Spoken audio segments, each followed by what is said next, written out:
लोकशाहीचा बुलंद आवाज, रिपब्लिकन वार्ता महाराष्ट्र। नांदगाव तालुक्यातील पळाशी येथील मेंढपाळ श्री बाबूलाल अर्जुन बोरकर यांच्या बैलाचा वीज पडून मृत्यू झाल्याची दुर्दैवी घटना घडली आहे। ते आपल्या मेंढ्यांसह चराईसाठी मनमाड येथील वाघदर्डी रोडवरील आयुष्य लॉन्स मंगल कार्यालयाजवळ वास्तव्यास होते। दिनांक 25 जुलै 2025 रोजी शुक्रवारी दुपारी सुमारे 2:30 ते 3 वाजेच्या सुमारास वादळी व विजेच्या कडकडाटांसह त्यांच्या पांढऱ्या रंगाच्या सुमारे 9 वर्ष वयाच्या बैलावर वीज कोसळून तो जागीच मृत झाला। ही घटना समजताच परिसरात हळहळ व्यक्त करण्यात आली असून बोरकर यांचे मोठे आर्थिक नुकसान झाले आहे।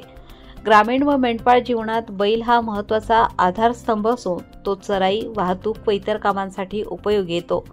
दुर्घटनेची माहिती मिळताच मंडळ अधिकारी श्री SM गुळवे, पशुवैद्यकीय अधिकारी श्रीमती दीपाली खवसे, नागापूर तसेच तलाठी श्री गणेश भगोरे यांनी तातडीने घटनास्थळी भेट देऊन पंचनामा करून कार्यवाही पूर्ण केली।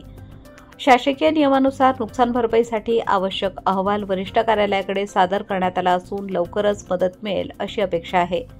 या अपघातामुळे बोरकर कुटुंबियांवर दुःखाचे सावट पसरले असून प्रशासनाच्या तत्पर प्रतिसादामुळे ग्रामस्थांनी समाधान व्यक्त केले आहे। तुमचं नाव काय? येळगाव पळाशी। नाव बाबूलाल अर्जुन बोरकर। आपण तुम्ही इथं कशासाठी आले ते? मेंढ्या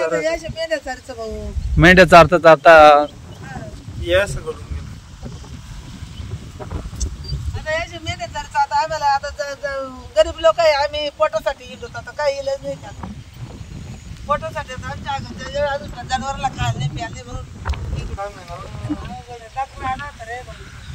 रिपब्लिकन वार्ता महाराष्ट्र न्यूजसाठी नांदगाव प्रतिनिधी Muktaram Bagul, Nashik. Subscribe now and press the bell icon. Never miss an update.